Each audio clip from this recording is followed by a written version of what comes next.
Hey guys, we are back talking about Survivor UK, and now that the season is over, it is time to do our player ranking for this season, ranking all 18 players based on the games that they played during the season. And admittedly, this was kind of tough. There were definitely some players that I'm not as secure about in terms of the games that they played, not to mention that there's some wonkiness with certain rounds. Well, we'll get to that more in a moment. But there are 18 players to talk about, and let's not waste any more time. Let's get right into the video. So starting off at number 18, the player I believe played the worst game on the season. Was kind of tough as I was back and forth between these two. However, I did decide to go with Richard, the first boot of the season. And the tough thing about Richard is I'm not entirely sure why he's even voted out, where the show presents it as him doing poorly at the challenge, even though he had been given the most weight there. And they talked about how even though Shai was more on the outs, he pulled his weight in the challenge. So I think to that end, when you look at it, it does seem like Richard was voted out due to challenge performance. And that made me consider putting him a little bit higher. However, at the end of the day, he was still voted out pretty decisively, being voted out in a 7-1 vote. The only reason he doesn't get voted out unanimously is because Jess seemed to be left out of the plan.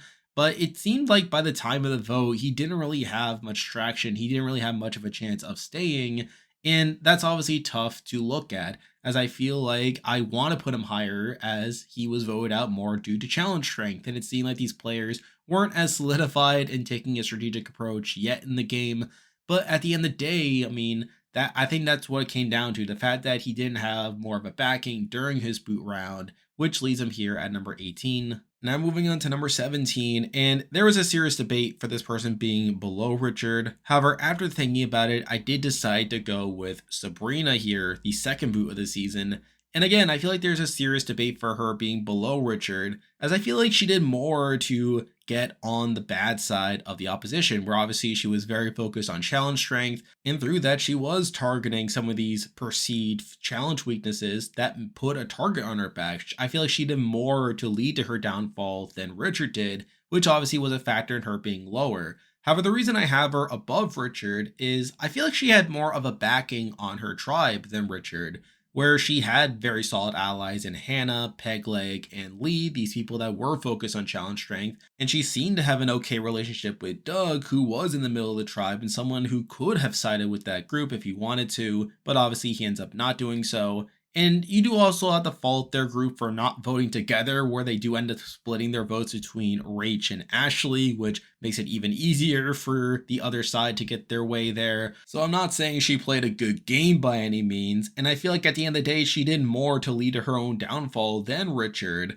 But again, I feel like that upside of having several allies that were technically voting with her, even if they didn't have all their votes on one target, was enough to have her above Richard in my eyes. So because of that, I have her here number 17. Now moving on to number 16, we have the next boot on the board, and here we have Rach. And Rach is someone who should have been in a solid spot coming into there, where she was one of the more physical women on a cast that valued challenge strength. And yet despite that, she was targeted almost right out the bat, where she and Ashley were the primary targets of Sabrina's alliance coming into that first tribal. And while they are able to get through that, she's targeted again the very next round, and she's taken out over Ashley, someone who had an injury at that point. And while the show tries to present it as Rach and Ashley being the two weakest challenge competitors, the reality, based off exit interviews, is that Rach had turned a lot of people against her due to her looking for idols, which is obviously pretty bad on her end. So obviously Rach is someone who does survive a tribal, and she does vote correctly at that first tribal, but she is still targeted very shortly afterwards, and she is a relatively early boot. So I can't really praise her game too much because of that, and because of that, she is here at number 16. Now moving on to number 15, we are jumping forward quite a bit actually to one of the last boots before the merge, and here we have Jess. And Jess is kind of hard to assess as she does make it to the penultimate round before the merge. She makes it to the swap. She's on the bottom pretty much the entire time and is consistently kept out of the loop, where during the first round, she is the only person to not vote out Richard, thinking the boot was still onto Shai, which is pretty bad. She fails to get her way during the round with the swap twist, where she had wanted to target Shai in that spot, and while she does vote correctly, the only time she votes correctly in the game by sending Leilani to the other tribe, Obviously, that was not in her best interest. She then is blindsided during the Rachel round, where she loses one of her allies there. And then we get to her boot round, where she actually gets a pretty good swap, where she is swapped with the other Calaton outsiders in Lawrence and Shai on a tribe that is majority Calaton. And this should have been a prime opportunity for her to work with those outsiders and take out a power player like Nathan, but yet she decides to stick with Nathan and try and take out the other Lynettas, sort of this old school approach, which leads to her downfall, where Shai and Lawrence choose to work with the Lynettas and they take Jess out with the next tribal. So on the whole, it's a pretty bad game where she pretty much never gets her way across the entire season. She never votes correctly outside that mock vote where Leilani sent to the other tribe, and she was pretty out of the loop for a lot of the game as well. She was never really in that strong of a position, despite there being points where she could have been in a better position. So I feel like for all those reasons, while she does make it further than some other people we'll be talking about soon, I just can't really praise her game, which is why she's here number 15. Now moving on to number 14, and we are again sticking with one of the later boots. We actually have the first member of the jury, and here we have Lee. And kind of similar to Jess, while Lee does have longevity, he also is very aloof during the game, where he literally never votes correctly during the season. Where during the first round, he's obviously part of Sabrina's alliance, where he is valuing challenge strength above all else, which causes them to lose out there due to splitting the votes between Ashley and Rach. That's not particularly great. The following round, he is once again hyper focused on challenge strength. He tries to target Ashley due to her injury, fails to get his way there. He's also not a part of the Ren plan, where he throws his vote onto Leilani due to her having swapped over to their tribe and him being focused on original Lynetta. And then at the merge, he is such a blatant target that leads to him being taken out in a 7-4 vote. Again, he is someone who never votes correctly the entire season. He is someone who is just so hyper focused on challenge strength and tribe loyalty that he fails to see the broader landscape of what's happening around him. And I feel like through that made him a big target. He obviously shut out a lot of the women early on due to his focus on challenge strength. He obviously gets into arguments at points, such as with Chris right before the merge, after he said that he wanted to throw the challenges to protect the Lynettas over there. And in general, Lee is someone who I have very little faith in as a player. I feel like the main reason he gets as far as he does is due to his challenge strength. But even then, that makes him such a prime target coming to the merge, where he's obviously taken out right away. And obviously, that's all very bad, and a big reason why he's this low on the list, despite him making it further than certain people will be talking about soon. And I'd even go as far to say there's an argument for him being below Jess even. But the main reason I went with him over Jess is, one, he does make it 2 rounds further than Jess, and also, there were more points where he had a backing, where obviously during that first round with Sabrina going home, he was obviously part of an alliance there with Hannah, Sabrina, and Pegleg. And even during his boot round, he had 3 other people voting with him. So it's not as if he had no allies in the game. I feel like he had more of a path forward, considering that he had people who had similar mindsets to him. But at the end of the day, he is such a bad player and someone whose track record I cannot ignore, which is why he's here number 14. Now moving on to number 13, and we are now going back to the pre-merge, back to the earliest boot left to talk about, and here we have Rachel.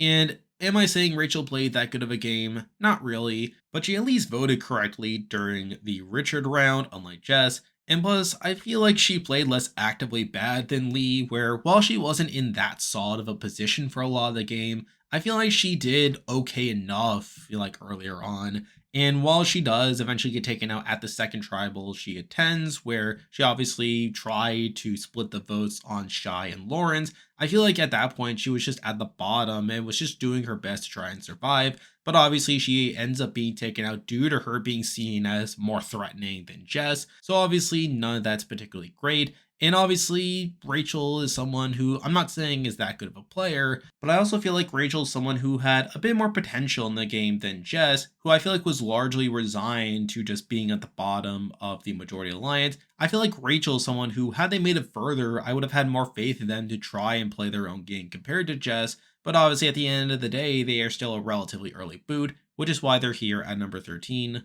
Now moving on to number 12, and I seriously debated this one, as there's obviously a serious reason to have them towards the bottom of the list, obviously. but I feel like this person also had a good amount of agency despite them being at the bottom for a lot of the game. And here we have Shai, who obviously was my winner pick coming into the season. Obviously, that aged well. But obviously, Shai is someone who was consistently not well liked by his tribe. He was someone who was consistently targeted for a lot of the pre merge. And there is rarely a round during his run where he is not being considered as a potential target. And yet, despite that, he's able to make it to the final round before the merge. And while a lot of that can be attributed to his challenge strength, where obviously that was a big factor in why people were keeping him around, I do also think you have to give him a bit of credit for at least maneuvering around these dynamics, as obviously we saw someone like a Rage who was targeted despite her seeming to be one of the better physical women on the season. But if we are going round by round, he's obviously a target during the first round. The reason he's not taken out is due to him doing well at that first challenge. We then get to the round with the swap twist, where we obviously saw Jess and Rachel try to target him early on,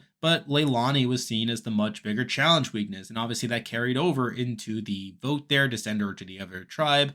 During the Rachel round, she's obviously a target there, where Jess and Rachel want to split the vote between him and Lawrence. However, we see Lawrence and Shai be able to pull in the core of Nathan, Matthew, and Tanuk to take out Rachel there, despite them having more ties to Jess at that point. So I think that's something to consider. He obviously gets a pretty beneficial swap where he's obviously swapped with Lawrence, his closest ally, but obviously Doug and Pegle, two Lynettas who are in the minority here, and they obviously are able to pull them in that very next round to take out Jess. Now, admittedly, you could debate whether this is the correct move for them, as obviously Nathan is way more essential to the power structure of Calaton than Jess is, but still, they were able to pull in Doug and Pegle to get that vote through, and he's able to get in the majority there. But obviously, they lose the next challenge, and we see Doug and Pegle flip over to Nathan to take out Shai the very next round, which obviously isn't great. So again, I think Shai is a very debatable player to assess,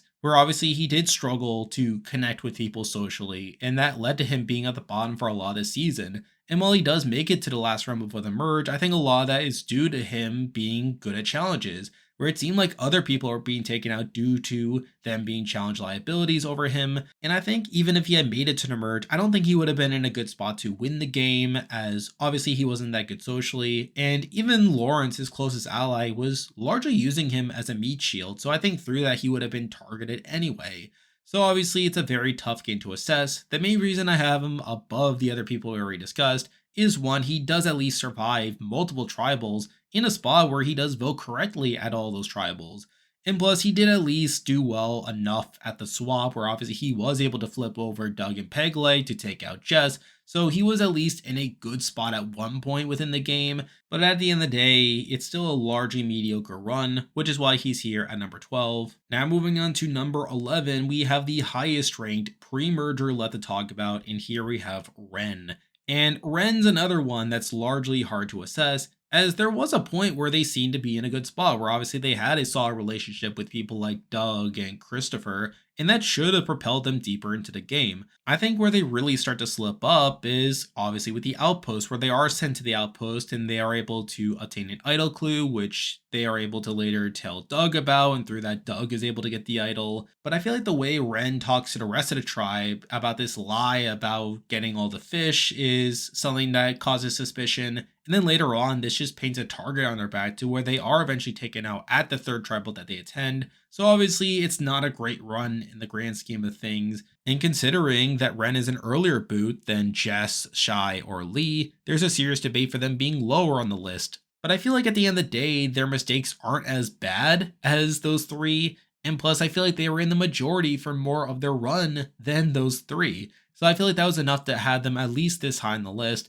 But still, it's still a mostly sloppy run. So because of that, they are here at number 11. Now moving on to number 10, and from this point on, everyone left made it to the merge, and it's just a matter of ordering them. But number 10, we have the earliest boot left to talk about, and here we have Ashley. And Ashley obviously played a very rocky game, one that's kind of hard to assess when you look at it, where she is constantly targeted during the pre-merge, where I believe she gets a vote at every single tribal she attends during the season. And while a lot of that can be attributed due to an injury that she got early on that caused her to be seen as a challenge liability, I think also a decent amount of people just didn't really trust her that much. People like a Hannah, people like a Lee, for instance, never really trusted her, and through that, they wanted to take her out.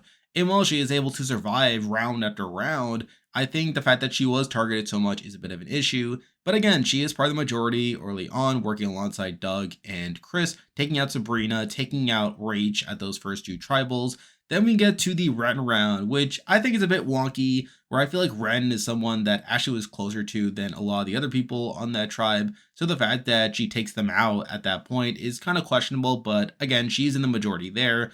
We then get to the swap, where she gets a pretty good swap, being swapped into a majority Lenana group, where obviously Christopher, her closest ally, very much considers throwing the challenge to protect the Lenana minority over there, which again is pretty interesting on the face of it. Though at the same time, I do worry a lot that had they actually been successful in doing so, she probably could have been taken out there, where we could have seen a similar move to what Doug and Pegleg did on the other side. But again, she's able to get through that all right. We then get to the merge, where she is the main orchestrator of the Lee vote, and while that is successful, it obviously ends up blowing up her game, where Lee ends up exposing her and Chris's spot, pointing out that the two of them are running the game together, and that makes them pretty massive targets coming into the next round, where the entire tribe is against them, to where they end up splitting their votes on her and Chris. Chris plays as idol, and that makes her the second boot after the merge.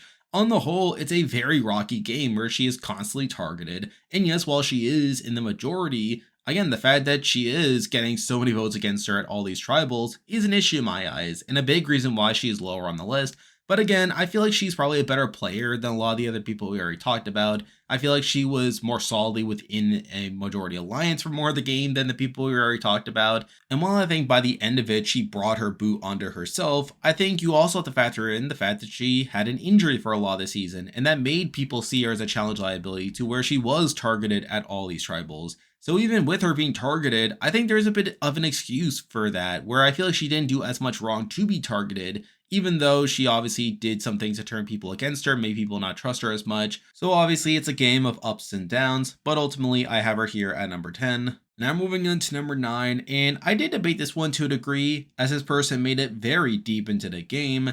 However, I feel like when we are actually look at this person's game, I feel like it's mostly lackluster, and we have Leilani, who actually made it to Final Tribal and even got a vote. She tied for second place along with Christopher. However, when we look at the path that she took to get there, I find it mostly mediocre. Where we're at the bat, she's not really in the core majority, where even though she is part of the plan to take out Richard, she's obviously seen as one of the main targets at that first tribal, but still she gets through that. We then get to the second tribal, where she is the consensus target, where even though people don't trust Shai very much, people want target Leilani due to her being seen as a challenge weakness.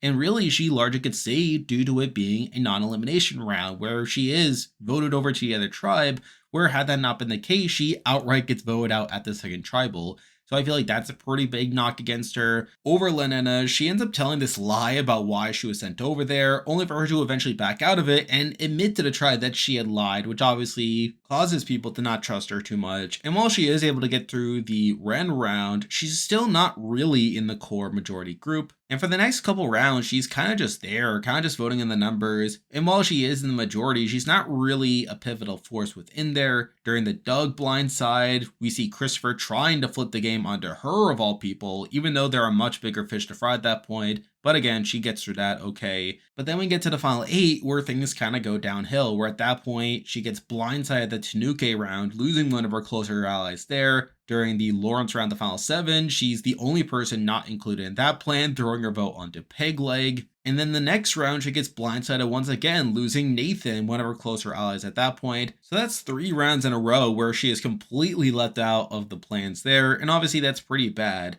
And while she is in the majority during the final 2 rounds, being able to take out Pegleg and Hannah, 2 of the bigger jury threats there, by that point, she's kind of drawing dead herself, where she really has no shot of winning the game. People just didn't seem to respect her game at all. And while she gets a jury vote from Tanuk, someone she was admittedly closer to than a lot of other people, I feel like that was more so an anti-Matthew vote than a pro-Leilani vote. So really, I feel like her game is mostly mediocre. She obviously was out of the loop at multiple points early in the game and during the post-merge. And plus, she was saved by a twist, where had that twist not come to play, where she could have gone to the other tribe, she would have been the 4th boot of the season. So I feel like at the end of the day, it's mostly a mediocre game. And while it's not as actively bad as I remember it, it's still not a great game at the end of the day. And because of that, she is here at number 9. Now moving on to number 8, and we have a pretty interesting player to talk about, someone whose game had some ups and downs, but here we have Lawrence. And Lawrence is obviously another pretty tough game to look at, where there are plenty of highs and plenty of lows.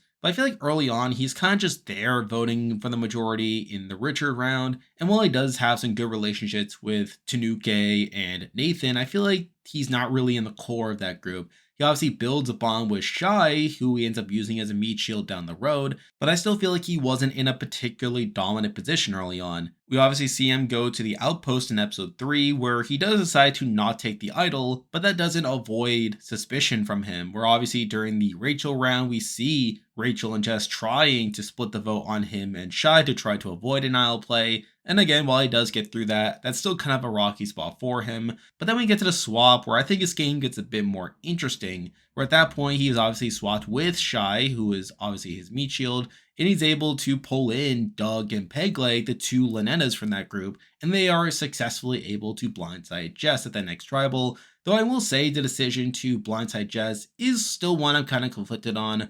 Where on one hand, Lawrence did have a good enough relationship with Tanuk and Nathan to where I can understand why he didn't want to upset Tanuk in the future. Plus, he was also thinking about challenge strength and obviously Nathan being better at challenges there. But at the same time, Jess is also someone who was kind of just at the bottom for a lot of the game. And I feel like with Nathan being much closer to Tanuk than Lawrence ever was, I feel like it still probably would have been better for Lawrence to try to blindside Nathan at that point, but whatever. But still, the fact they are able to pull over the Lenenas for that vote is pretty good. However, that group quickly falls apart as Doug and Pegleg quickly flip over to the Nathan side and they are able to blindside Shai, which is obviously not great for Lawrence's game. But again, he's able to skate his way to the merge, and he's still voting in the majority the next couple rounds, picking off the old Lenenas, but he's still not in the core of that Calaton group. We even see during the Doug blindside that he was the last to be included on that plan, which I find pretty bad there. But then the next round, we see Chris convince Lawrence and Matt that they are at the bottom of the Calatons, and that they need to make a move against Tanuk and Nathan, which obviously he does get on board with. But at the same time, Lawrence makes a bit of a questionable move here where he ends up leaking the plan to Tanuk before Tribal, and he ends up throwing a vote onto Pegleg at that Tribal, knowing that Tanuk was going home anyway. And while I understand where he's coming from, where he thinks that he's doing good jury management with Tanuk by letting her know that she's going home and that she could vote for him on the jury, I still think it's a mostly bad plan as, one, it gives Tanuk an opportunity to flip the plan potentially onto him. I also think that it opens it up for Lawrence to be targeted in the future, as people like Pegleg and Matthew could see this Pegleg vote as him just playing his own game. And plus, even if Lawrence did get to the end, I don't know if Tanuk would have necessarily appreciated the gesture of telling her about the plan, to where I don't know if she even votes for Lawrence if he were to get to the end. So all in all, I think it's mostly a negative for his game, and we see that the very next round where he is taken out, where obviously Chris wins immunity, Nathan ends up getting the idol from the lobster shop, which that whole situation is pretty ridiculous, and with the two biggest threats on the board being saved by proxy, they end up voting out Lawrence by default there. And while you do have to fault Lawrence for not convincing these people to split the vote onto Matthew or Leilani, I still think Lawrence was kind of drawing dead by that point, where I don't really know what his path is for actually getting to the end at that point. And in general, I find his game kind of hard to assess, where there are obviously plenty of points where he's not really in the driver's seat, and there are other points where he's straight up being let out of the loop. And plus, I do question some of his strategic reads at points that makes it hard to assess. So again, I'm not saying he played like a great game at the end of the day, but I feel like compared to Leilani, while he is taken out earlier than Leilani, I think he gets a bit unlucky with obviously the round that he gets taken out. And plus, I find that he at least had more interesting ideas with how to play the game compared to Leilani, which was enough to give him the edge for me, and because of that, he is here at number 8. Now moving on to number 7, and we have another player that's really hard to assess, and this person did make it decently far into the season, and here we have Pegleg. And again, Pegleg was someone who I was kind of all over the place with, as they are another player that has some highs and has some lows. I feel like early on they're in a pretty rocky spot where they are part of Lee's alliance, who are in the minority early on, and he's also out of the loop during the Rach vote, where he ends up throwing his vote onto Ashley, thinking that challenge strength is more important there. So obviously it's a very rough stretch early on, and he gets a seemingly bad swap where he and Doug are swapped onto a group that's majority original Calaton, and through that he should have been easy pickings there. However, there are a couple pros going for Pegleg here. One is that Chris wants to throw the immunity challenges in order to protect Doug and Pegleg, so I think that's something worth considering. You also have the fact that during the first tribal, Jess and Nathan wanted to target Doug over him, seeing Doug as the bigger player there. And then also, you have the fact that Doug and Pegleg decide to work together moving forward, and they are able to essentially turn what's a bad situation into one in which they're in a power position. Where obviously they're able to turn to Lawrence and Shai, two of the outsiders from the original Calaton, and they're able to blindside Jess at that first tribal. And then the very next round, Doug and Pegleg are able to flip again, going over to Nathan to blindside Shai, which essentially ensures that they'll be in the majority if they go back to tribal in the future, but obviously they merge. So again, it's a pretty good swap period for Pegleg, but things go back downhill after the merge, where first up, he loses Lee, one of his closest allies. That's not particularly great. He's then part of the Ashley and Christopher plan, where obviously Ashley gets taken out after an idol play. And then after that, he's blindsided again during the Doug round, which is obviously not great. So obviously the early merge isn't great, but I think he has a bit of a resurgence the next couple rounds, where at the final 8, he is part of the Tanuk plan. And while I wouldn't give him credit for putting that plan together, he's still part of it.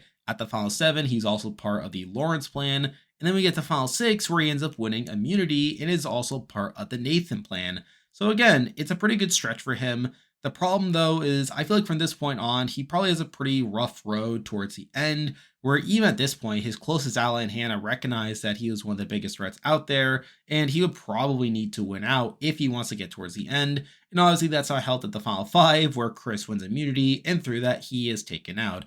So again, it's a very tough game to assess, where I feel like it has some highs and it has some lows, probably even more so than Lawrence, where I think his lows are the early game, where he is part of the minority early on, and while he's not being targeted and he's able to build good relationships with people like Doug and Christopher, he's still losing people closer to him like Sabrina and Rach, and I think his early merge is also pretty bad, where he is also losing his close allies there. But I think the swap and the mid merge are pretty good stretches for him. And while I think he gets unlucky that Chris wins Final 5 immunity, I think he also would have been targeted at Final 4 had Chris been taken out there. So either way, I feel like Pegleg probably didn't have much of a path to the end. However, I do think he would have had a good shot of winning the game had it gone to the end due to his immunity wins and people seeming to like him. So I think those are all pretty big things to consider with Pegleg. But at the end of the day, I feel like other people's games are more impressive in my eyes, which is why he's here at number 7. Now moving on to number 6, and we have someone who I mentioned not too long ago, and here we have Doug. Now, Doug was voted out earlier than Pegleg, and plus he was voted out in a stage where the Leninas had mostly picked each other off, to where you can obviously fault Doug for enabling the Calatons to get that majority.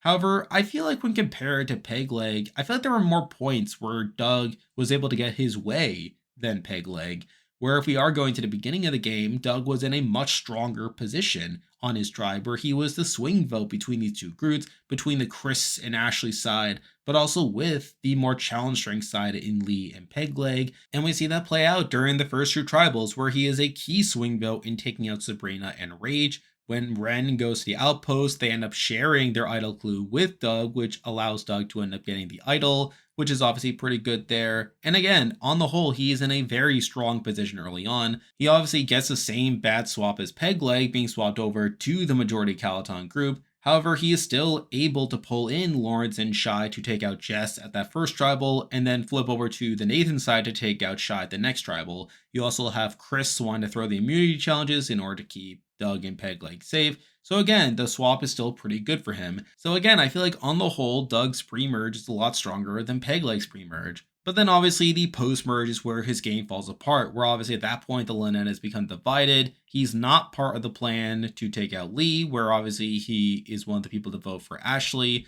During the following round, he is complicit in the plan to take out Ashley and Christopher due to them being big targets. And then that obviously hands the majority over to the Calotons, where coming to the merge, the Lenenas had the majority there, but due to their inability to stay together, the Calotons get the majority. And then we see that the very next tribal, where the Calotons stick together and blindside Doug in a 5 to 3 to 2 vote, despite the Lenenas being a spot to potentially tie up the vote due to Chris's extra vote, but they were still so gung-ho on targeting Chris at that point that it allowed the Calotons to have all the leverage there. So, on the whole, I do fault Doug quite a bit for not keeping the Lenenas together, and obviously, with him being in ninth place, he is obviously a tough player to assess. But the reason that I have him this high is that he still was in a very dominant spot during a lot of the pre-merge, where he was able to build very good bonds with a lot of the people on his original tribe, and with him having good relationships with people like Lawrence and later Nathan, that would have put Doug in a pretty good spot moving forward. But I also feel like that contributed to his downfall, where the Calotons recognized that he was one of the better players on the Lenana group, and that rather than taking out the consensus targeting Chris at the final 9, that just made more sense to further divide the Lenanas by taking out their leader. And obviously, while it doesn't work out for the Calotons by the end of it, it still is interesting seeing how well Doug played this game early on, to where even though Pegleg makes it further than Doug, I still feel like Doug played better for more of the game than Pegleg. So for those reasons, I do have him here at number 6. Now moving on to number 5, and we have another player that is very difficult to rank here, as I feel like this person has some highs and they have some lows, and we actually have the other runner-up of the season, and here we have Christopher. And the tough thing about Chris is I feel like the first half of his game is pretty solid for the most part, but I feel like his second half is incredibly rocky, and all of that makes it kind of hard to evaluate. But if we are going through his game, he does start off pretty well, being in the majority alliance, taking out Sabrina and Rage. Mind you, I feel like Doug was more so the swing vote there, but he's obviously able to get on Doug's good side. And for the most part, he's able to build pretty solid relationships there. He then gets a pretty good swap where he's able to remain within the majority there, takes out Ren, who is a key piece for Doug's game moving forward. But then along the way, he also considers throwing the immunity challenge in order to protect Doug and Pegleg, who are obviously the two Lenenas in the minority on the other side. And he tries very hard to do so, only to come up short. But this also generates some conflict with people like a Leaf, for instance, someone who doesn't think they should be doing that. And not to mention that he obviously fails to actually throw the challenges, though obviously Doug and Pegleg end up surviving anyway, so whatever. But I think after the merge is where his game really starts to crumble, where he does get his way during the merge round, taking out Lee, someone who was very much going after his ally in Ashley, but along the way, Lee ends up blowing up their game to where moving forward, he and Ashley are the biggest targets in the game, where during the next round, the entire tribe is against them, throwing all their votes onto him and Ashley. He has to play his idol, and he ends up losing his closest ally in Ashley. That's pretty bad. After that, he tries and fails to get the Lennon assisted together, where they still are very much targeting him, which is pretty bad, and he's largely saved by the Calotons using this opportunity to blindside Doug, someone who is a much bigger threat in the game, and along the way, he uses his extra votes to try and target Leilani, which even then is not that big of a move considering Leilani's barely a big player in the game, so I think that's a wasted opportunity. But then we get to the final 9, where I do think he does gain some traction, where he is successfully able to flip Lawrence and Matthew to his side, two people that recognize that they were at the bottom of the Calaton group, and he is finally able to pull in Hannah and Pegleg, who are a duo by that point, in order to blindside Tanuk, who is a big player on the Calaton side. Now, mind you, he is still being targeted himself during that round, which is pretty bad. But still, he is largely responsible for this Tanuk blindside, which I find pretty impressive. We then get to the final 7, where Chris and Matt do successfully find the idol in the lobster trap, but due to Matthew's mistake in not securing the lobster trap, Nathan ends up with it instead, which is pretty wonky. And while Chris wins immunity anyway, that's sort of a weird situation, leads to Lawrence being taken out, which I don't think was in Chris's best interest at that point. We then get to the final 6, where he is back to being targeted, where a lot of the reason he ends up staying is due to Hannah and Pegleg seeing him as less of a jury threat than Nathan, which I think also ties into one of Chris's problems, where despite him being one of the more active players across the season, being one of the more strategic players in the season, a lot of the jury just did not respect his game, and I feel like that made it so that he probably doesn't win if he gets towards the end, despite how hard he's playing, and despite how much he's being targeted during a lot of the game. But again, through this perception, he's able to get through that round. And then from the final five on, he wins out. Despite him being seen as less of a jury threat, he is still being targeted and he has to win these final two immunities in order to get to the end of the game. That's pretty bad. And then obviously we get to the end where the only vote he was ever getting was Ashley's. So obviously that's something to consider. So on the whole, it's a very tough game to assess, where I feel like he has some pretty high highs, but also some pretty low lows. With the highs being the pre-merge, where he had a lot of agency during that stage of the game, not to mention some of the ideas that he had, such as throwing the challenges in the post-swap. And I also think he is one of the biggest architects of the Tanuk blindside, which is one of the biggest moves of the season. But on the other hand, he was such a big target for pretty much the entire post-merge, despite him being someone that the jury hated by the end of it. So I think all that makes this game very rocky, but he still made it to the end. He is still someone who I found pretty interesting to watch across the season, and because of that, he is here at number 5. Now moving on to number 4, and I did consider putting this person below Christopher at a point, but I feel like this person wasn't targeted as much as Chris for most of the game, and here we have Nathan. And Nathan's another one who definitely has some wonkiness to his game that we'll be getting to in a moment, but I feel like for a lot of the early game, he does pretty well. He is within the core group alongside Tanuke and Matthew, and they are able to dominate those early votes, taking out Richard, followed by Rachel. But then we get to the swap, where he obviously gets a pretty interesting swap, where on one hand, the Caltons have the majority, and through that, he tries to exercise that, using Lawrence and Shai to try and take out Doug at that first vote. However, due to Lawrence and Shai recognizing that they are at the bottom of the power structure, they end up turning to the outsiders in Doug and Pegleg to blindside Jess at that first vote, which is obviously a knock to Nathan's game. He ends up losing one of his numbers there and putting him on the target list for the following tribal. And while Doug and Pegleg do eventually flip to save him over Shai at the next tribal, I feel like a lot of that was more so due to Doug and Pegleg wanting to avoid a 2-2 split if they were to go to another tribal in the post-merge versus any work that Nathan did, but still he's still able to survive that vote.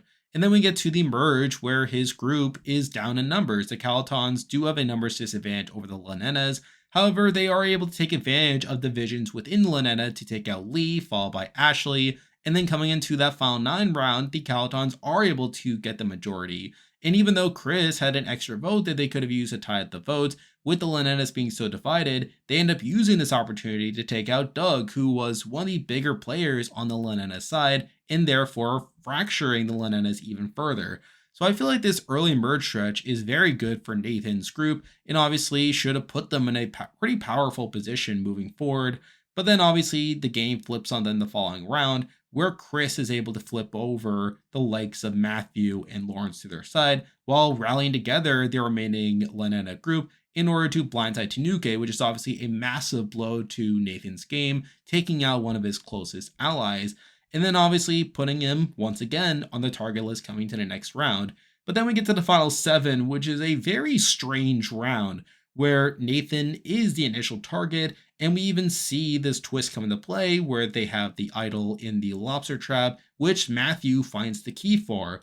But due to Matthew making a mistake and putting the idol back into the trap to trick people into thinking that the idol was still there, all while failing to secure the key to the lobster trap, this allows Nathan to end up taking the idol without the key. So it's a very weird situation, and I'm not really sure what to make of it in my eyes. I'd probably have it as a negative more than anything else, as one, the lobster trap itself is more of a twist introduced only in that round, so it's a case of Nathan being saved by a twist. But even then, like, there's a lot of wonkiness with that twist, where he doesn't even secure the advantage in the intended way that the producers had, so he had to rely on an outside circumstance there, so it's obviously a weird case. And then obviously we get to the final 6, where he's a pretty prime target there, and while there was deliberation between him and Chris for that round, it made a lot of sense for the Lanenas to sit together and take him out there. So obviously it's a tough game to look at, where while he did have a lot of control for the first 2/3 of the game, he still lost control by the end of it, and he ends up staying about a round later than what he probably should have due to things outside of his control. But I still feel like he was in a much more dominant position than a lot of the other players we already talked about, and for longer than even Doug, for instance. And plus, I feel like had the Calotons held on to their majority, he would have been in a very solid spot to get towards the end of the game. And I feel like he probably would have had a shot, especially if he cuts Tanuk towards the end, which, to be fair, may not have been the most likely scenario in the world, but still, I feel like he was definitely closer to winning the game than a lot of the other people we already talked about, which is a big reason that I have him over Chris, despite Chris actually making it to the end, and it's why I have him here at number 4. Now moving on to number 3, and we have the earliest boot left on the board to talk about, and here we have Tanuk. And obviously Tanuk is only in 8th place, she is the earliest boot left to talk about, but I still feel like she played a pretty dominant game up until her boot, where early on she is essentially in the center of the Calaton tribe, being able to build a strong core of Nathan and Matthew, but is also able to have outside relationships with people like Jess, Leilani, and Lawrence that are able to keep her pretty secure during the early rounds. She's obviously a key driving force during the Richard and Rachel rounds, which is pretty good. After the swap, she is still in a pretty good position where, despite voting Leilani out of their tribe, Leilani is still someone that wants to work with her. And while they are in the minority on that group, she is still able to build solid relationships with a lot of the Linetas there, and they're able to get through the one tribal they attend and taking out Ren. So, on the whole, it's a very strong pre merge in my eyes.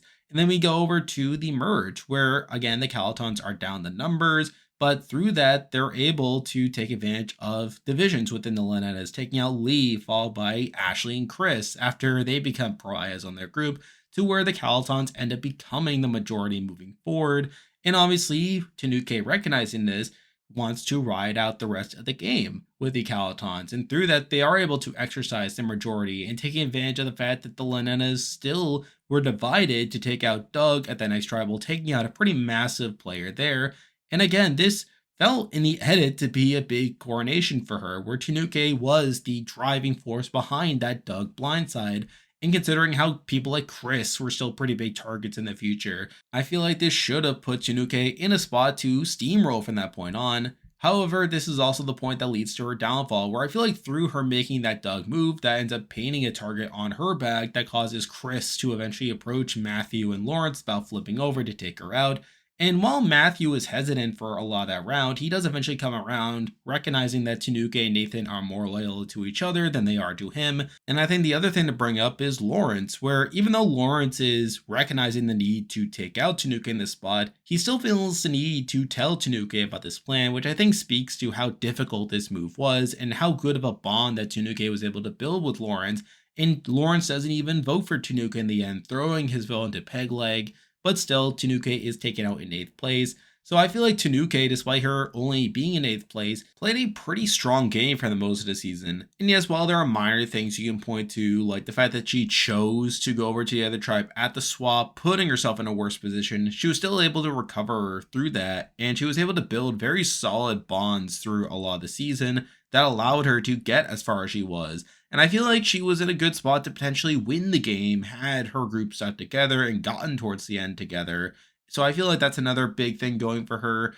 And I feel like compared to the other people we already talked about, I feel like she has less holes in her game despite her lower placement. So I feel like for those reasons, I feel like she played one of the more impressive games on the season, which is why she's here at number 3. Now moving on to number 2, and again, I did debate this one as well. I even considered putting Tanuk above this person. However, this person still came relatively close to winning the game, and here we have Hannah, the final juror of the season. And I think what's tough with Hannah is that while she does make it very deep into the game, and while she comes one round away from possibly winning the game, I feel like she also has less control earlier on than someone like Tanuk, where right off the bat, she is aligned more with the Lee, Pegleg, and Sabrina side that ends up losing out on that first vote. She is someone who is, again, focused more so on challenge strength, and while she is part of the Rach plan that happens the next round, she is still not really in the driver's seat. And I feel like a lot of the reason she stays out of danger earlier on is due to her relationship with Chris.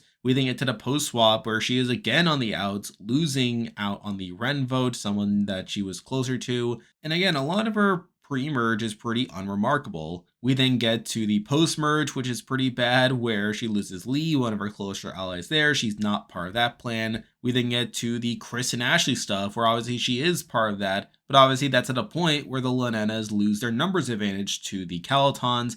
And then the following round, she is again left on the outs. She is blindsided during the Doug round. So again, her post merge is largely mediocre. She is not willing to go along with Chris's plan of trying to combat the Calaton's majority through Chris's extra vote. But I think the final 8 is where she starts to turn it up, where at that point her and Pegleg realize that the Calatons had the majority, and through that they end up working with Matthew and Lawrence in order to take out Tanuk. That's pretty good. At the final 7, she is once again part of the plan to take out Lawrence, and at the final 6, her and Pegleg are a part of the plan to take out Nathan. So all in all, it's a pretty good stretch, and she comes into the final 5 in a seemingly good spot. However, the final 5 is where her game starts to fall apart, where at final 5, Chris wins immunity, which isn't great, which causes her to have to vote out Pegleg at that point. And while I do question whether she would have beat Pegleg at the end, I don't like how she was still willing to go along with that plan, as I feel like that puts her in a pretty precarious spot at 4, where she needs to win immunity to be safe there, or at least to not have to go to fire with Chris. But then after Chris wins immunity, she's pretty much cooked at that point, where she is voted out unanimously there,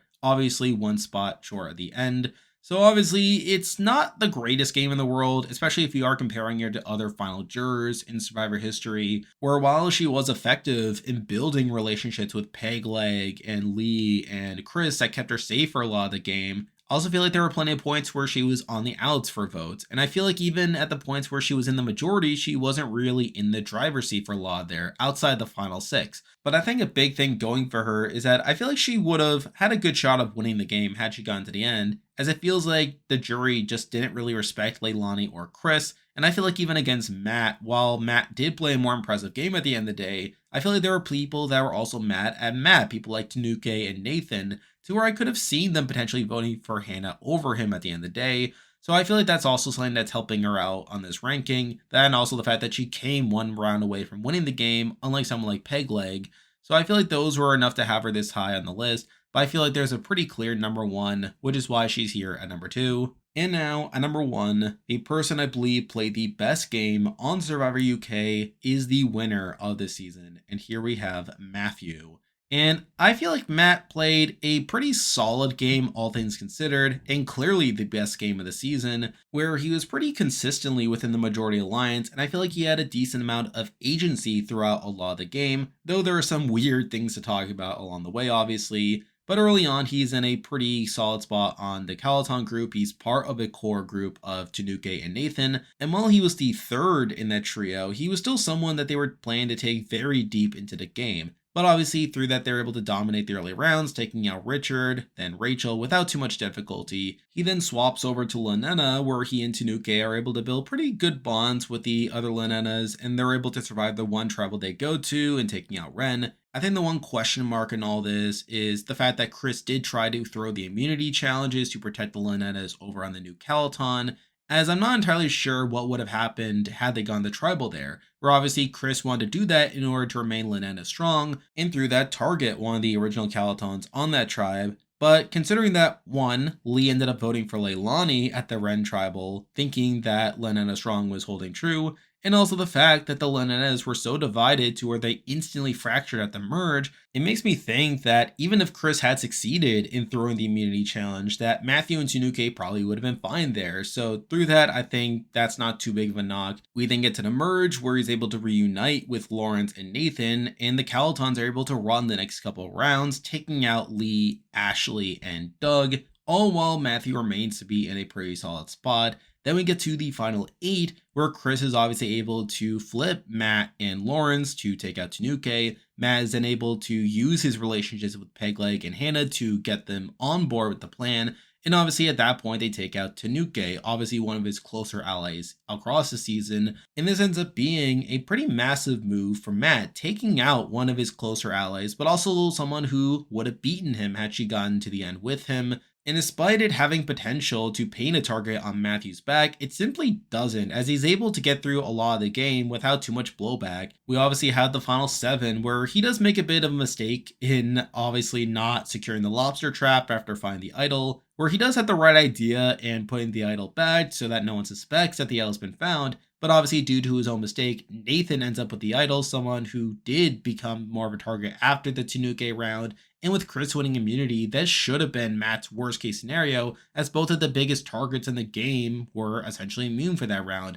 And yet, despite that, Matt is not the target there. Rather, the target shifts onto Lawrence, which is obviously a interesting aspect to his game. He's able to get through that round unscathed. At the final 6, while that could have been a rocky spot for him, where obviously he was closer with Chris, who was being targeted, he's able to again have Pegleg and Hannah by his side, and through that they're able to take out Nathan. And by Final 5, he's in a pretty solid spot to get towards the end, as both Chris and Leilani want to get to the end with him. They're able to take out Pegleg at 5, and with that a Final 4, even after Chris wins immunity, Hannah decides to target Leilani over Matt at that tribal, which is pretty crazy when you think about it. They take out Hannah, who by that point was the biggest jury threat, and Matt ends up at the end against Chris and Leilani, two people that the jury hated by that point. And while people like Tanuk were mad at him for turning against her at Final 8, he still ends up winning pretty decisively in a 6-1 vote. So I feel like with that, Matt played by far the best game of the season, where even though people like Tanuk were pretty dominant, they were obviously taking out around Final 8, and compared to the other endgamers, I feel like Matt played a much cleaner game than those people, where I feel like he was in the majority for pretty much the entire game, and he's also not targeted nearly as much as what he probably should have considering the game that he played. So with that, I feel like it was a bit of a no-brainer to have him this high on the list, and I feel like in terms of placing him on a winner ranking, while I wouldn't say he was the most out in front out of all winners, I still feel like he played a pretty strong game to where I would probably have him relatively high on a winner ranking. Though that might be a video for another time, but I feel like based purely off the game that he played on this season, he played the best game on Survivor UK, which is why he's here at number 1. And there we go, that'll do it for this week's video. If you like this content, be sure to like and subscribe, really helps out with the channel. Now, I will be doing a review for Survivor UK, so you can stay tuned for that.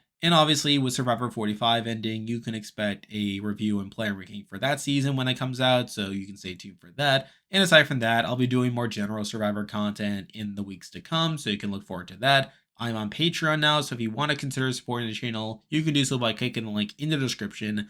And you can also join the Discord server by also clicking the link in the description.